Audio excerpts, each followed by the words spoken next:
శ్రీకృష్ణ పరబ్రహ్మణే నమః. శ్రీ గురుభ్యో నమః. శ్రీమాత్రే నమః. శ్రీ గణేశాయ నమః.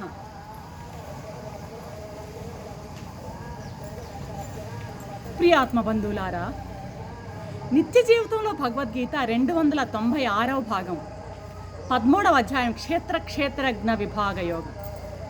నిన్నటి ఎపిసోడ్లో కృష్ణ పరమాత్మ ఏమంటున్నారు?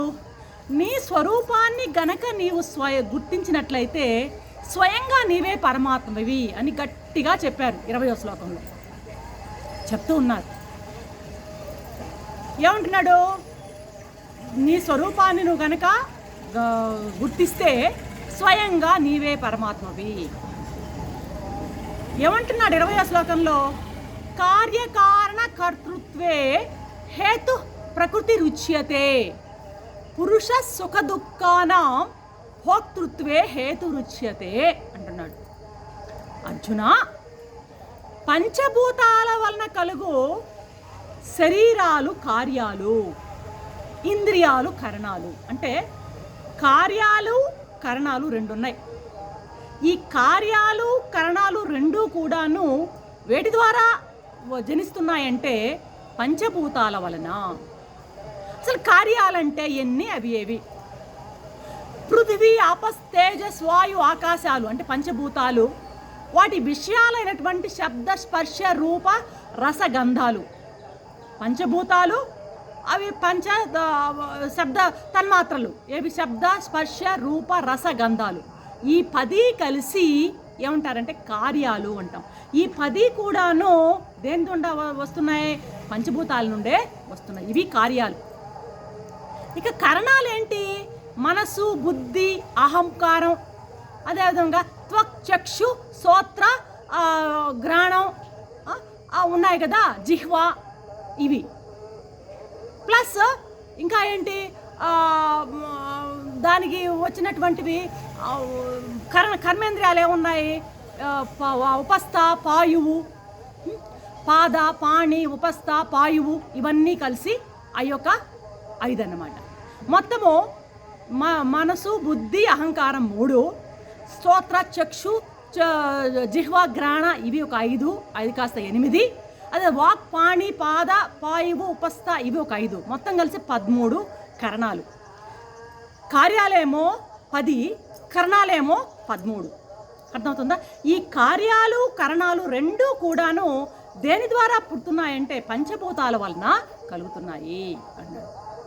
ఇవి రెండూ కూడాను అపరా ప్రకృతి వల్ల ఏర్పడ్డాయి. నేను చెప్పాడు కదా, పరా ప్రకృతి, నా ప్రకృతులు 2 పర అపర అన్నాడు.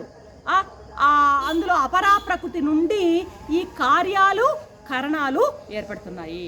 కార్యాలన్నీ 10, కరణాలన్నీ 13.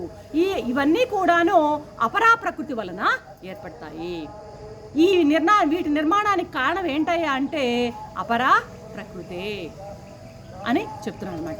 ఇకపోతే రెండో విషయం ఏం చెప్తున్నాడు?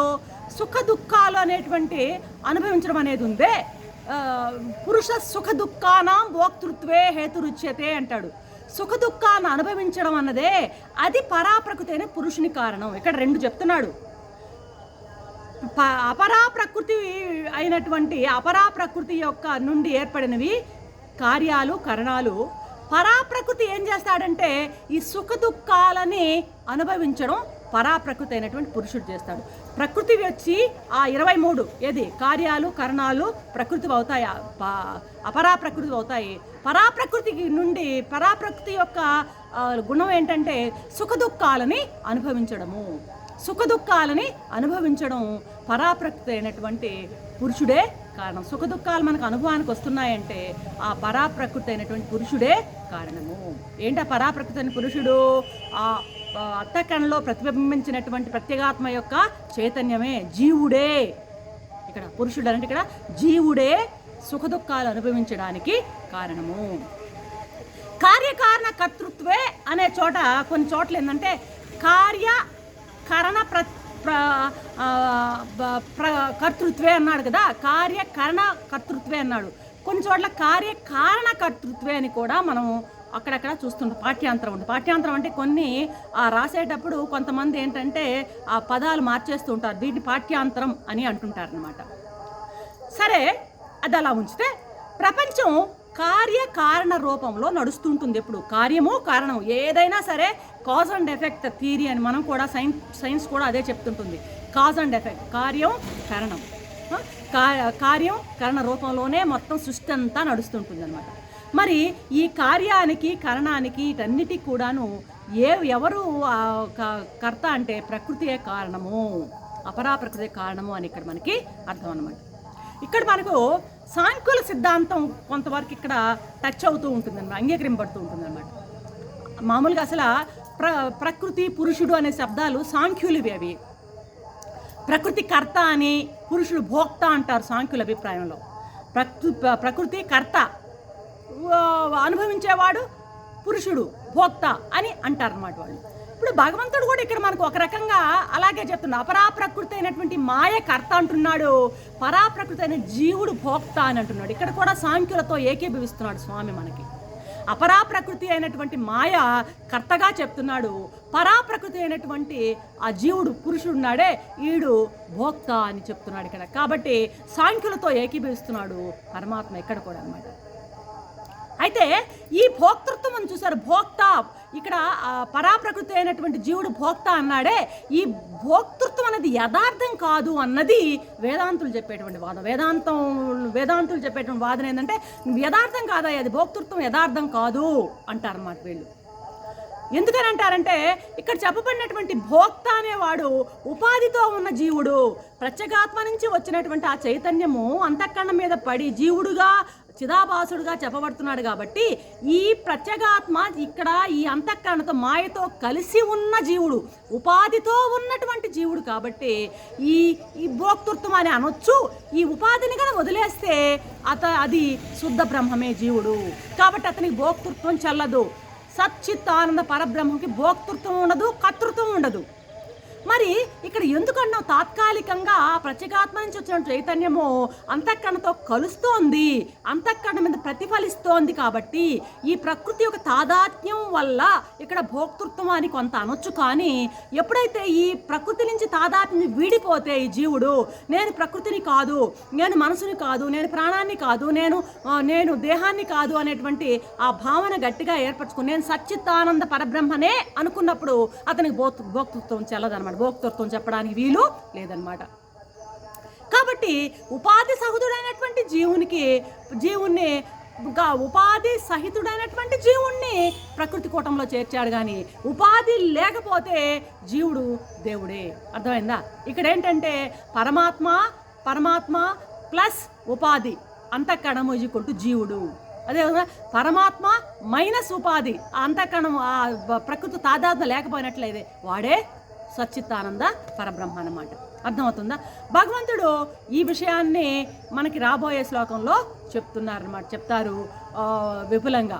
అయితే ఇప్పుడు ఇప్పుడు ఉందండి, అగ్ని ఉందనుకోండి, అగ్ని ఇనుము సంపర్కంతో ఇనుమును ఏం చేశారు, పెద్ద కొలిమిలో పెట్టి కాల్చారనుకోండి, ఏమవుతుంది? ఇనుము దగ్గ మండుతుంది. దాంట్లో కాల్చేటువంటి గుణం ఇనుముకి వస్తుంది అనమాట. ఆ కాల్చేటి గుణం ఇనుముది కాదు స్వతహాగా, అది అగ్నిదే కానీ ఇనుముది కాదనమాట. అలాగే ఈ భోక్తృత్వం కూడాను ప్రకృతిదే కానీ పురుషునిది కాదు. ప్రకృతి అంతఃకరణదే ధర్మమే కానీ జీవుని ప్రతిఫలిస్తున్నటువంటి ఆ ప్రత్యేగాత్మ యొక్క ధర్మం కానే కాదు అన్నది మనం గట్టిగా అర్థం చేసుకోవాలన్నమాట. ప్రకృతి సంసర్గంతోనే, ప్రకృతితో కలవడం వలనే పురుషునకు భోక్తృత్వ ధర్మం ఆరోపించబడింది. అగ్నితో కలవడం వలననే ఇనుముకు కాల్చే గుణం వచ్చినట్టుగా ఆ పురుషుడు ప్రకృతితో కలిసినందువల్ల ఆ భోక్తృత్వ ధర్మం అనేది ఆరోపింపబడింది. ఆ నిప్పు నుండి తొలగిస్తే ఇనుముకి కాల్చే గుణం ఎలాగా ఉండదో అలాగే ఆ ప్రకృతి నుండి కనుక ఆ పురుషుణ్ణి కనుక వేరు చేసినట్లయితే ఆ పురుషునికి భోక్తృత్వం లేదనమాట. ఇప్పుడు జాగ్రత్త స్వప్నాల్లో మనం ఏం చేస్తున్నాము, మనం జాగ్రత్తలో ఉన్నప్పుడు దృశ్యంతో కలిసిపోతున్నాం. అదేవిధంగా స్వప్నంలో ఉన్నప్పుడు కూడా దృశ్యంతో కలిసిపోతున్నాం. అందుకే ఆ స్వప్నంలో కింద పడ్డామనుకోను, అబ్బో దెబ్బ తగిలింది ఓ అని ఏడుస్తున్నాం అనమాట. ఎందుకంటే అక్కడ ఉన్న దృశ్యంతో మనం కలిసిపోతున్నాం. జాగ్రత్తలో కూడా ఉన్నటువంటి చుట్టూ ఉన్నటువంటి దృశ్యంతో కలిసిపోతున్నాం కాబట్టి మనకి సుఖము దుఃఖము అనుభవం కలుగుతూ ఉంటుంది. అయితే సుషుప్తికి వెళ్ళండి, సుషుప్తిలో దృశ్యం ఏది ఉండదు కాబట్టి అక్కడ ఆ సుఖము ఉండదు, దుఃఖము ఉండదు, ఏమీ నిరోమయంగా నేను హాయిగా నిద్రపోయాను అంటాడు పొద్దున్న లేసి అనమాట. ఎలాగైతే కర్తృత్వము ప్రకృతి యొక్క ధర్మమో, భోక్తృత్వం కూడా ప్రకృతి ధర్మమే కానీ జీవుని యొక్క ధర్మం కాదు, పరమాత్మ యొక్క ధర్మము కాదు. ఎవడు చెట్టు ఎక్కుతాడో వాడే దిగాలి కానీ ఎవడు చేస్తాడో వాడే అనుభవించాలి కానీ మరొకడు అనుభవించడం మనకి వీలు లేదనమాట. కాబట్టి కర్తృత్వం భోక్తృత్వం అనేది రెండు ప్రకృతివే. చేసేది ప్రకృతి కాబట్టి అనుభవించేది కూడా ప్రకృతే. ఇక్కడ అది ఎవడు చెట్టు ఎక్కాడో వాడు దిగాలంటే చేసేది ప్రకృతే కాబట్టి అనుభవించేది కూడా ప్రకృతే కానీ పురుషుడు కాదు. పురుషుడు తన శుద్ధ స్వరూపంతో దీపంలాగా ప్రకాశిస్తుంటాడు. ఆ సన్నిధానంతోనే మాయ ప్రకృతి రూపంలో కర్తృత్వం భోక్తృత్వ రూపమైనటువంటి ఆ నాటకాన్ని ప్రదర్శిస్తూ ఉంటుంది. ఆ పురుషుని యొక్క ఆ శుద్ధ స్వయం రూపంతో ఉన్నటువంటి ప్రకాశిస్తున్నటువంటి ఆ పురుషుని యొక్క చైతన్యంతో ఆ సన్నిధానంతో మాయ ఈ పనులన్నీ ఈ నాటకం అంతా నడిపిస్తూ ఉంటుందన్నమాట. కర్తృత్వం ఎలాగైతే ప్రకృతి చెందిందో భోక్తృత్వం కూడా ప్రకృతి అంశమే, అంతేగాని చిదాభాసుకు చెందిందే కానీ నిజంగా పరమాత్మకు చెందింది కాదు. అంతఃకరణలోనే ఆత్మ చైతన్య ప్రకాశం ఏది అంతఃకరణం మీద పడినటువంటి ఆత్మ యొక్క చైతన్య ప్రకాశాన్నే కదా మనం చిదాభాసుడు అంటాం. కాబట్టి ఈ చిదాభాసుడికి చెందిందే కానీ నిజంగా ఆ సచ్చిదానంద ప్రత్యేగాత్మకు చెందినది కాదు. ఇప్పుడు ప్రతిబింబం యొక్క వికారాలు ఏంటంటే బింబానికి ఏనాడు, ఇప్పుడు ఫర్ ఎగ్జాంపుల్ ఒక అద్దం పెట్టామనుకోండి, ఆ అద్దం బాగా మలినంగా ఉంటుంది అనుకోండి, బాగా మట్టి పట్టేసి ఉంటుంది అనుకోండి, ఆ అద్దంలో మనం చూసినప్పుడు మన ముఖం కూడా ఏమనిపిస్తుంది, మలినంలాగా అనిపిస్తుంది అనమాట. ఆ అద్దాన్ని మలినాన్ని తుడిచేస్తే శుభ్రంగా కనిపిస్తుంది అనమాట. కాబట్టి ప్రతిబింబం యొక్క మాలిన్యము, అద్దం మీద దుమ్ముతో ఉన్నటువంటి ఆ అద్దంలో ఉన్నటువంటి ప్రతిబింబం మాలిన్యము నిజంగా వస్తువుకి బింబానికి ఎట్లా అంటదో, దేహ తాదాత్మ్యం దృశ్య సంసర్గం పొందినటువంటి పురుషం కూడాను ఆ పురుషుడైనటువంటి జీవుణ్ణి దృష్టిలో పెట్టుకొని ఇక్కడ చెప్పడం జరిగింది. కానీ నిజంగా సచ్చిదానంద పరమాత్మకి భోక్తృత్వం ధర్మాన్ని ఆరోపించడం కూడదు అన్నది స్వామి ఇక్కడ మనకి చెప్తున్నాడు. అంతఃకరణలో ప్రతిబింబించినటువంటి ఆ ప్రత్యేగాత్మ యొక్క ఆ యొక్క చైతన్యాన్నే మనం జీవుడు అంటున్నాం. కాబట్టి ఈ జీవుడు ఆ యొక్క అంతఃకరణతో కలిసి ఉన్నాడు కాబట్టి ఈ మిథ్యా నేను అయ్యున్నాడు కాబట్టి వానికి భోక్తృత్వ ధర్మం ఆపాదించవచ్చు. కానీ ఎప్పుడైతే ఆ యొక్క అంతఃకరణ ధర్మాలను నుంచి తొలగినప్పుడు ఈ పురుషునికి అంటే ప్రత్యేగాత్మకు ఎటువంటి భోక్తృత్వము ఉండదు అని మనకు అర్థం కావాలన్నమాట. ఇవి చాలా కొంచెం టఫ్ అయినటువంటి విషయాలు, సెటిల్ అయినటువంటి విషయాలు. దీనికి కొన్ని పదాలు కూడా తెలిసి ఉండాలి, కొంచెం బేసికల్గా ఫండమెంటల్స్ తెలుసుంటే కానీ సులభంగా అర్థమవుతుంది. ఎందుకంటే లోపల ఉన్నది ప్రత్యేగాత్మ నుంచి వచ్చేటువంటి ఒక చైతన్యము. ఆ చైతన్యం ఎక్కడ పడుతుంది, అంతఃకరణం మీద పడుతుంది. అద్దం లాంటి అంతఃకరణం మీద పడుతుంది. అద్దం లాంటి అంతఃకరణం మీద పడినప్పుడు ఏమవుతుంది, ప్రతిఫలిస్తుంది. అది అప్పుడు అద్దాన్ని ప్రకాశింపజేస్తుంది, చుట్టూ ఉన్నదాన్ని ప్రకాశింపజేస్తుంది. ఇలాగా అంతఃకరణం మీద పడినటువంటి ఆ ప్రత్యేగాత్మ యొక్క చైతన్యమే నిజమైనటువంటి దాన్నే మనం జీవుడు అంటున్నాము, చిదాభాసుడు అంటున్నాము. వీడికి మాత్రమే భోక్తృత్వం ఉంది అంటున్నాము. ఎందుకనంటే వాడక్కడ ప్రకృతితో కలిశాడు కాబట్టి. ఆ ప్రకృతి సంసర్గాన్ని తొలగించినట్లయితే వాడికి ఈ భోక్తృత్వం ఉండదు అనేది చెప్పదలుచుకున్నటువంటి విషయం. మరి ఎంతవరకు అర్థమైందో వినిన వారికి తెలియాలి. సర్వం శ్రీకృష్ణ చరణం.